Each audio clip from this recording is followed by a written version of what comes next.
हाँ जी दोस्तों, क्या हाल है, क्या हाल है या क्या हाल है। I hope you are all doing well.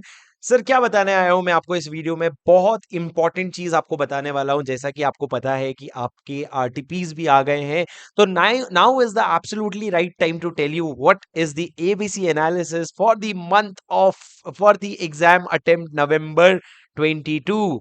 क्या बोलते हो मालिक? सर, ऐसी बात बताने वाला हो ना, सुन के बावले हो जाओगे। क्या हुआ? आपने आरटीपी देखा इस बार का? मैंने कल ही वीडियो डाला है आरटीपी का, देखा आपने?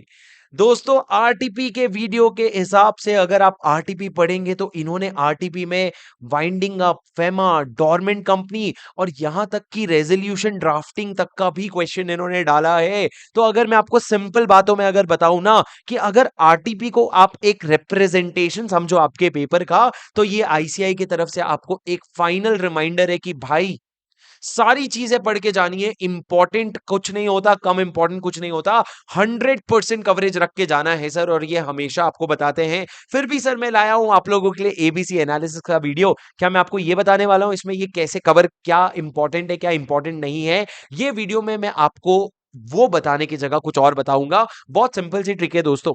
लॉ में जब से आपका सरफेसी गया है और एससीआरए गया है, लॉ का सिलेबस जो है इतना मैनेजेबल हो गया है कि आप पूरा 100% रिवीजन एग्जाम के पहले कर पाएंगे। तो आपको ये मन बनाना पड़ेगा कि आपका 100% रिवीजन एग्जाम के पहले हो रहा है। अब हम क्या करते हैं, जब हम रिवीजन करते हैं तो हम बहुत सारी चीजों को घुस घुस के पढ़ने लग जाते हैं। जैसे डायरेक्टर्स पढ़ रहे हैं तो लोन टू डायरेक्टर्स वाला section 186, 188 related party audit committee, इसमें इतने गोते मारते हैं कि आगे चल के जब हम dormant company, removal of names of the companies उस पे आते हैं तो हमको लगता है हल्का चैप्टर है यार, छोड़, हो जाएगा, देख लेंगे।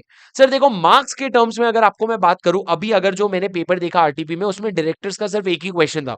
और आपको मैं एक बहुत इंपॉर्टेंट चीज बताना चाहता हूं, पूरा आरटीपी में जितना भी क्वेश्चन था, इन्होंने अमेंडमेंट्स पे बहुत ज्यादा फोकस किए हैं। तो now that you know all these things, there are few corrections in the ABC analysis that you have. आपके नोट्स में अगर आप देखोगे, एबीसी एनालिसिस जो दिया हुआ है लास्ट के best part of the summary notes में दिया हुआ है, best part of the ultimate solution में दिया हुआ है आपका एबीसी एनालिसिस का ये चार्ट जो मेरे स्क्रीन पे है।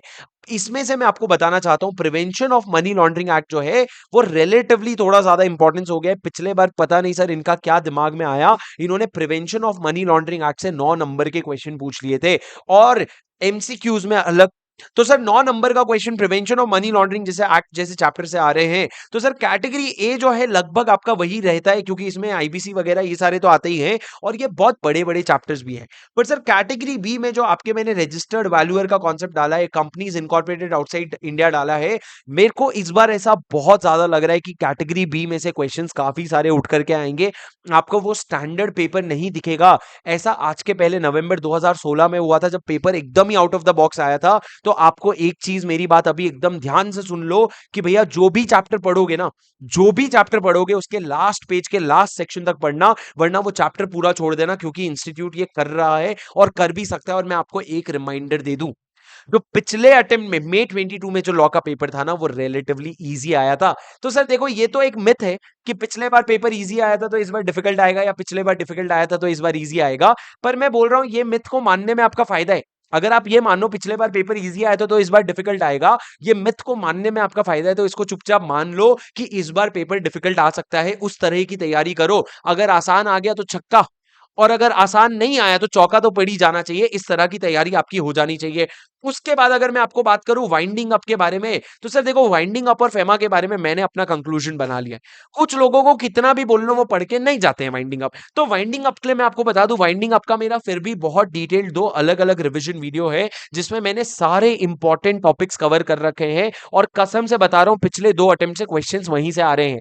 पुराना वीडियो है, पुराना वीडियो मतलब क्या, 6-8 महीना पुराना है। आपका जो प्लेलिस्ट बना हुआ है पूरे रिवीजन का, नवंबर 22 का, उसमें डला हुआ है। वो वीडियो से पिछले 2 अटेम्प्ट से क्वेश्चन उठ के आ रहे हैं। 4 नंबर का क्वेश्चन आता है, एक क्वेश्चन उठ करके आता है। तो इस बार भी वो कोशिश कर लो, मैं ये नहीं बोल रहा हूं इस बार भी आएगा, पर वो मेरा बेट है। ठीक है, तो आप भी छोड़ने से तो अच्छा है वो रिवीजन वीडियो एक बार ही देख लो और उससे अपना काम हो जाएगा। पर सर ये देखो, आपका इस बार रेजोल्यूशन का जो टॉपिक है ना, उसके बारे में भी इन्होंने आरटीपी में एक क्वेश्चन डाला है ड्राफ्टिंग ऑफ अ रेजोल्यूशन। तो मेरा आपसे एक जेन्युइन रिकमेंडेशन रहेगा रेजोल्यूशन वाले चैप्टर को आईसीआई मॉड्यूल से हल्का हल्का पलटा लो कि भाई अगर भूले भटके आ गया। देखो रेजोल्यूशन लिखने के लिए दो चीजें चाहिए होती है, एक तो आपको पता होना चाहिए रेजोल्यूशन लिखा कैसे जाता है, और दूसरा आपको पता होना चाहिए कि रेजोल्यूशन में अंदर कंटेंट क्या आता है। कंटेंट जनरली वही आता है जो लॉ में लिखा होता है। अगर आप एक ऑडिट कमेटी बना रहे हो तो ऑडिट कमेटी का रेजोल्यूशन लिखने के लिए बेसिक रेजोल्यूशन का फॉर्मेट तो चलता है, लेकिन आपको सेक्शन 177 के प्रोविजन भी आने चाहिए जो ऑडिट कमेटी से रिलेटेड है। तो इसलिए लॉ तो पूरा पढ़ ही रहे हम, तो उससे तो मैनेज हो जाएगा। एक बार रेजोल्यूशन लिखने का फॉर्मेट आज की डेट में देख लो, एग्जाम के पहले देखने के लिए आपको नहीं जरूरत पड़ेगी। अब सर एक और इंपॉर्टेंट बात बता देना चाहता हूं, आप जो अभी आरटीपी करोगे या तो आपने देख लिया या देखोगे, या फिर उसके बाद जो एमटीपीस भी करोगे, इसके जितने भी क्वेश्चंस आ रखे हैं ना, उसको रेस्पेक्टिव समरी नोट्स में जाकर के मार्क कर दो कि भैया ये क्वेश्चन इस बार आरटीपी में आया था, ये क्वेश्चन इस बार आरटीपी में एमटीपी में आया था, ताकि जब आप एग्जाम के पहले रिवीजन कर रहे हो तो वो कॉन्सेप्ट पे आपका स्पेशल अटेंशन चले जाए और आपको अलग से आरटीपी एमटीपी देखने के लिए टाइम ना लगे। तो सर ये सारे जो हम मैनेजमेंट कर रहे हैं ये क्यों कर रहे हैं, ताकि हम एग्जाम के पहले क्या कर सके, एग्जाम के पहले हम टाइम बना सके कि पूरा बी कैटेगरी जो है पूरा डिटेल में तो पढ़ेंगे ही पढ़ेंगे, साथ में सी कैटेगरी का भी थोड़ा बहुत रिवीजन हो सके। अब मैं दोस्तों आपको एक चीज बता रहा हूं, कोई भी चीज छोड़ के जाने के पहले ना एक रिक्वेस्ट है, मेरा रिवीजन वीडियो भले कम से कम देख के चले जाना, कोई भी चीज छोड़ के जाने की सोच रहे हो उससे पहले। अब सर एक बात समझो, अब इसको खत्म कर, बहुत सारे स्टूडेंट्स होते हैं जो 100% लॉ का सिलेबस एग्जाम के पहले नहीं कवर कर पाते। क्यों? क्योंकि वो जिस दिन ऑडिट का पेपर देके शाम को आते हैं ना, उस दिन वो पढ़ते नहीं है। तो अपने को क्या करना है, अपने को ये जो दो चैप्टर है ना बड़े बड़े, जो लगभग आपके 20 नंबर के आते हैं, ये दो चैप्टर आपको ऑडिट वाले पेपर के दिन शाम को खत्म करना है, जो मैं आपको क्लास में करवाता ही हूँ। हम लोगों का लाइव रिविजन होता है जिसमें हम चैप्टर 1 और चैप्टर 2 पूरा रिविजन करते हैं। 1.5 से 2 घंटे में आपका चैप्टर 1 पूरा खत्म हो जाएगा, बचे 2 से ढाई घंटे में आपका चैप्टर 2 पूरा खत्म हो जाएगा। यूजुअली तो हम ये रेकमेंड करते हैं कि एग्जाम वाले दिन शाम को रिवीजन वीडियो मत देखो, मतलब मान लो ऑडिट का पेपर के बाद आए तो रिवीजन वीडियो मत देखो, पर क्योंकि लॉ आपका फर्स्ट ग्रुप का लास्ट सब्जेक्ट हो जाता है ना, तो आप ऑडिट का पेपर देने के बाद बहुत ट्रेंड हो जाते हो, आपको वो एनर्जी आती ही नहीं है। और 90% of the students who don't watch revision video ultimately and up wasting their evening, या फिर वो एक ही चैप्टर खत्म कर पाते हैं। तो हम डेडिकेटेडली फर्स्ट 2 चैप्टर खत्म करेंगे, उसके बाद मैं आपको पूरा शेड्यूल दे बता करके देने वाला हूं कि कैसे टाइम बाउंड मैनर में आप पूरा का पूरा रिवीजन मार सकते हो, ताकि आपका कोई भी कॉन्सेप्ट, निधि कंपनी भी भाई बहुत ज्यादा इंपॉर्टेंट है। इस बार तुम निधि को उठा करके, निधि का हो गया प्रमोशन, निधि को मिसलेनियस से उठा करके कैटेगरी ए में डाल दो, निधि को भी डाल दो, डॉर्मेंट कंपनी को भी डाल दो, क्योंकि भाई आरटीपी में आ गया ना तो अपने को रिस्क नहीं लेना है। निधि और डॉर्मेंट कंपनी का हो गया प्रमोशन, अब वो कैटेगरी बी में नहीं, वो अब कैटेगरी ए में आ गए, और निधि से इस बार क्वेश्चन आने के बहुत ज्यादा चांसेस होते हैं सर। पर मैंने एक चीज और भी नोटिस की है कि यूजुअली जब अमेंडमेंट आता है ना, तुरंत ये लोग कुछ सवाल नहीं पूछते, अगले अटेम्प्ट में सवाल पूछते हैं। तो इसलिए मैंने जो अपना अमेंडमेंट वीडियो बनाया है ना, उसमें मैंने मे 22 के भी सारे अमेंडमेंट कवर किए हैं, उन पे भी जरूर ध्यान देना और उस हिसाब से अपनी तैयारी करना। और भी ऐसी बहुत सारी चीजें मैं आकर के आपको बताता रहूंगा, बताते रहने वाला हूं। और मे 23 और नवंबर 23 वाले तुम तो टेंशन ही मत लो, तुम्हारा तो अलग ही चल रहा है कि सर हमारा न्यू कोर्स आएगा कि नहीं आएगा। आप लोगों के लिए भी बहुत ही जल्द अनाउंसमेंट आने वाला है, शायद नए बैच का भी अनाउंसमेंट आ सकता है, तो stay tune to this channel. और नवंबर 22 वालों, तुम तो सोचना भी मत नहीं ध्यान देने का, इस अपने चैनल को सब्सक्राइब करो और नोटिफिकेशन पे क्लिक करो, आपको हर चीज समय पे प्रोवाइड की जाएगी, आपको वो समय पे पता चलते रहना चाहिए। ऐसा नहीं होना चाहिए कि मैंने मेहनत की और आप तक पहुंची नहीं है।